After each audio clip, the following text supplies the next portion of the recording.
If you think you need thousands of dollars to start a homestead, you're wrong. I started mine with almost no money, a full-time job, and raising 3 kids. We often forget that what we see on social media is always going to be the best of that person's life. You're never going to see the worst. You're not going to see the muddy boots and the messy pants and the coops that need to be cleaned out because they got stuck at work for an extra shift, so now they had to wait.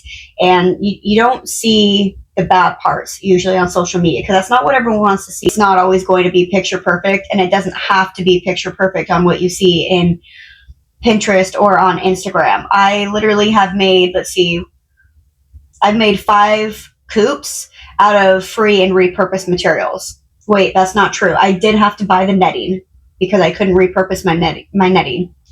I used free pallets that I got from a local source. They were getting rid of pallets, so my husband and I went and picked up a trailer load of them, and I was able to build hoop coops.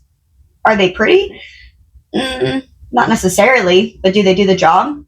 Absolutely. In reality, modern homesteading is scalable, and you can make it as pretty and purposeful as you want. It's completely up to you. If you want to have those pretty Pinterest options for your homestead, then that's fine. Just keep in mind that you're going to be putting a lot of time and money into those structures to make them look that way. The most important investment is going to be your consistency and the skills that you're learning, not the fancy sheds and coops and things that you're building. So when I first started, like I said, I had no money. We had just moved into this property. We spent all of our savings on a down payment, and we had all this land to work with, right? Well, yes, there was already a pasture set up and mostly fenced. So when we purchased our cows, they did go in there. We had to definitely put some money into the fence because he kept escaping. His name was Houdini. I think the name says it all. We literally had to go chase this guy down the road and walk him home so many times. It wasn't even funny. So we did have to put some money into an electric fence to secure the property. But for instance, when I started my garden, I didn't have anything fancy. I literally had seeds, a shovel, a rake, and my hands. Like, I didn't even have gloves. And I went through and I planted... What did I plant that first year? I planted tomatoes, lettuce, radishes, spinach, things like that, right? And I've never obviously planted a full-size garden in the ground before. I had never planted on this new property, but I just went for it. And it was going great. I had some rows set up. Were they not straight? Or were they straight? No, they were like, but that's not the point. I went through and I seeded and I weeded every week, and then after so long, I couldn't keep up with it anymore. I literally was so overrun by weeds because I didn't do a weed barrier, I didn't put plastic down, and I refused to spray anything, that I was so covered in weeds that I couldn't tell what was what anymore. You know, I was a beginner gardener, and I was pretty sure that that was my lettuce, but I just couldn't tell, and I ended up just completely giving up. I gave up. But the point of that story is that it taught me lessons. It gave me the understanding how hard gardening was. It gave me the know-how on that things aren't always going to work. Like, things fail. Even as a seasoned homesteader, things will continue to fail, but you just have to keep going. You learn from it. This is a journey. It's not a race, and you will continue to fail and learn over and over again. And it's okay. Like, you're not always going to get it done right and perfect every single time. And yes, while that is frustrating and it's time consuming and sometimes money is involved and that makes it even more frustrating, it happens. And it taught me that in my area, it's super windy. The weeds spread like crazy. Even now, I have raised beds set up. I have fabric down and mulch to help with the weeds. I have a drip irrigation set up to help not overwater everything. So like, I have paths so the weeds aren't growing up through my paths. I don't need to water my paths, right? but the weeds still come up. I'm still out there weeding every week, every other week, and it's just crazy. We just have a lot of weeds around here, and with how hot it is, I have to water a lot. So that first year definitely taught me that I cannot have just an in-ground garden with no fabric barrier, with no plastic, with just overhead watering. Like I just had a sprinkler going over this whole patch of garden. Working full-time, having 3 kids, having to cook and keep up with everything else, and then trying to stack a garden on top of it and pulling all those weeds was not feasible for me. So I was able to find ways to make it work. In-ground, a full in-ground doesn't work for me. Now, do I still utilize in-ground? Sure. In some areas, I lay plastic down. I have pumpkins over there in like one corner. I have tomatoes down, but I did plastic. I have a weed barrier, plastic, and mulch to help the weeds down. Like I said, I have drip irrigation. So by this trial and error, by me failing, I was able to find ways to make it work for me and what I have available to me. I waited till I found some raised beds on sale. I built a few out of just DIY old wood from the fence that we had to fix multiple times from that cow I was telling you about.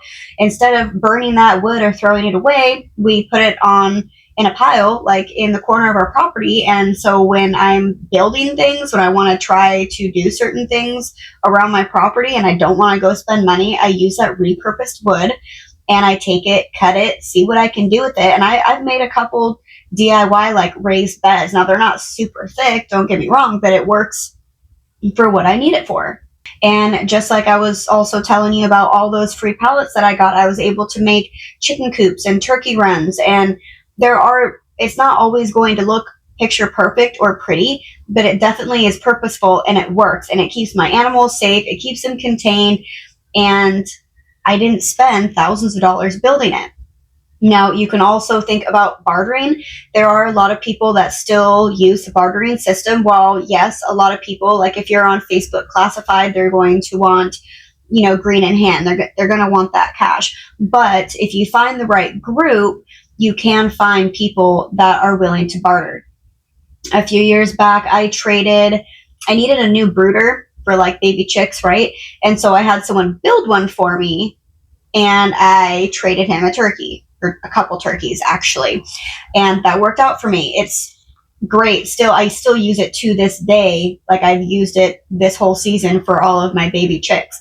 And I'm not upset about that trade. Like it worked out well. You just have to make sure whatever you're bartering for, that it's going to be equal on both sides, because I feel like that is a big reason why people don't barter these days, is because they feel like the trade's not worth it.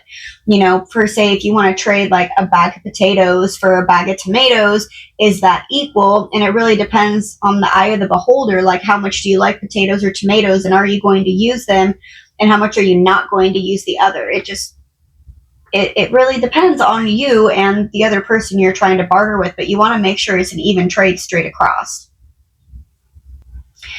When it comes to like tools, you can always borrow. Now, if you're new to the area, that might be a little bit more difficult. But if you have family or friends in the area, let's say you need your field tilled, instead of trying to go out and take a loan on a tractor, just see if you can borrow somebody's, or maybe you can outsource and ask them, hey, I can come over and help pull weeds in your garden if you come till mine. There are ways around. You don't always have to be spending money to get the things that you want on your homestead. Here are 5 budget-friendly ways that you can start homesteading without dropping a whole bunch of money.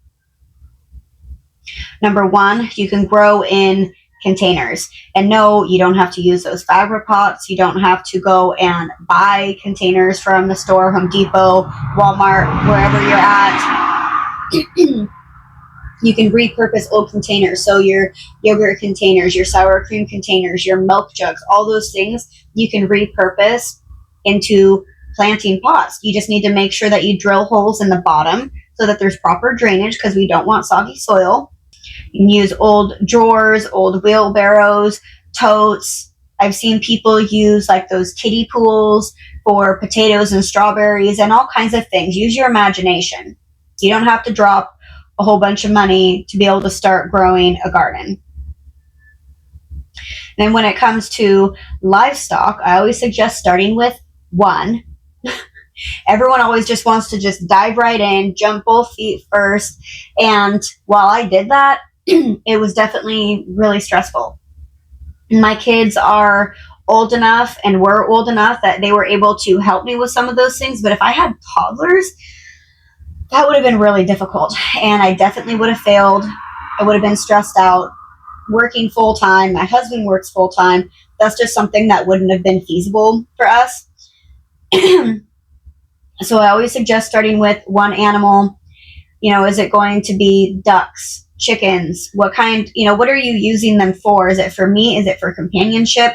That's going to be a whole other video, but start with one animal, learn everything you need to know about it, what they eat, what kind of shelter you need, what kind of illnesses can ail them, how their temperament is in the heat and the cold, and start with just one.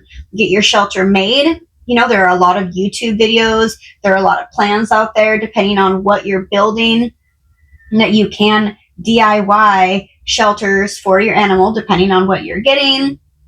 And then make sure that it's going to be affordable for you to feed them. What can you feed them? Are there tips and tricks on how you can feed them? So for instance, if you're getting a bird of some kind, if you're getting a duck or a turkey, chickens, are you going to start growing some of their feed? Is there somewhere in town that you can get their local feed? Are you going to let them free range? Are they going to be locked up?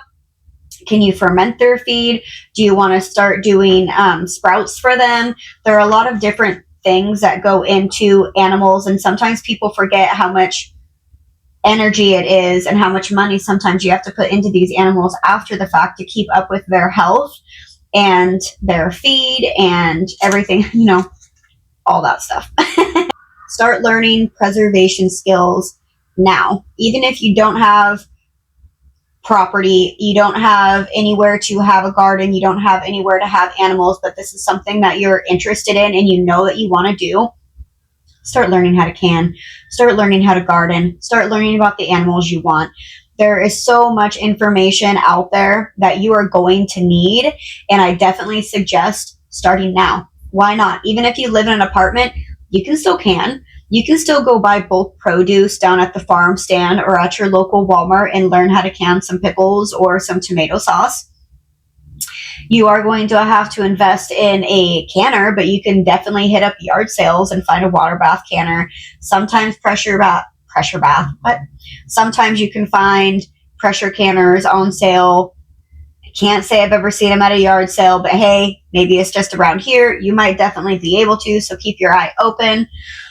You can always join seed swaps or seed libraries online for free seeds or for swapping to try to save some money there when it comes to gardening. And of course, number 5 is going to be repurposing materials, reusing materials. That is always going to be my biggest tip for saving money, is that you don't have to buy new. You can reuse what you have, make it into something new. Use your imagination. Pull that 5-year-old back out in you and be like, what can I make out of this? Because you will amaze yourself at all the things that you can make. I know people usually say cheaper isn't always better, but in this case, when you are just starting out, sometimes it is. It's a lower risk. So when you're first starting out and you're making mistakes or you mess something up or you break it, it won't be as big of a loss. It won't hurt as much than if you spent a whole lot more money. And remember that this is always going to be a learning process. So sometimes cheaper is better because it helps you understand what you like and what you don't like. So then when you go to upgrade, you know what you want and what you don't want. Versus if you went through and spent $5,000 on a chicken coop the very first time, and then you realize that's like, this setup isn't really beneficial for me. It's really hard for me to clean the coop. They lay eggs, down below, and I can't reach them. That happened to me. So the very first coop I got was like a double stacker. It was super cute. It has a door on each side, right, to open up. So I can easily reach everything on the top, but I couldn't reach anything on the bottom.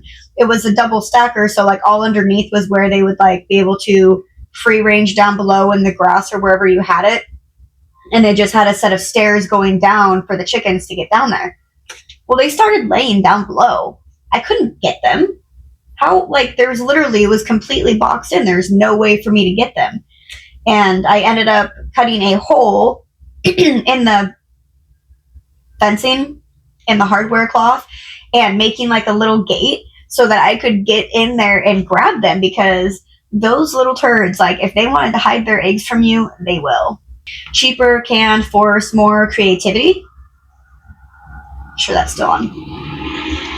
Not spending a lot of money forces you to use your imagination and go back to that repurposing and DIY and seeing what you can make out of what you have. And that's not always such a bad thing. I think we can all, even as adults, use a little bit more creativity in our life. And building your homestead from the bottom up will definitely build your confidence. It'll be such a confidence booster, more confidence in yourself, and that can definitely help while you're learning before going big, because just learning all of these tiny things, all of these little skills will help you build momentum and really push you forward into this homesteading world. You don't need a big budget to start. You just need a willingness to learn and to get your hands a little bit dirty, because even now, I love DIYing and repurposing. I love finding ways to save money. And while, yes, there is a time and a place for me to invest in something big and to spend a lot of money, it's not going to be on everyday items. I still go, like, my first thought is, how can I build this myself? And then my second thought is it going to be feasible and cheaper to do it myself? Because there are going to be some projects that are just a little bit too elaborate for you to build from home, and that maybe all the supplies would actually cost you more than just buying it outright. And in that case, you're going to have to just start a savings account for that big project, that big investment, and that's okay. The point is that you can start with what you have, where you're at. You don't have to have a bunch of money to start homesteading. So, question of the day, and all of you existing homesteaders obviously can join in the comments. You can retro back in your memories and tell me, what is the first thing you would start with if you were on a tight budget? What animal would you start with? What would be the first thing that you would want to build? And all you dreamers out there, this is your chance to start making your dreams come to fruition. Like, let's write this down, and I'm going to build a chicken coop. I'm going to be doing this in the comments. Keep all of these ideas in mind when you're thinking about starting your homestead. And don't forget to hit that follow button so you get all my other videos, because I am a full-time working mama and I am still homesteading, and I am here to tell you that you can do it too.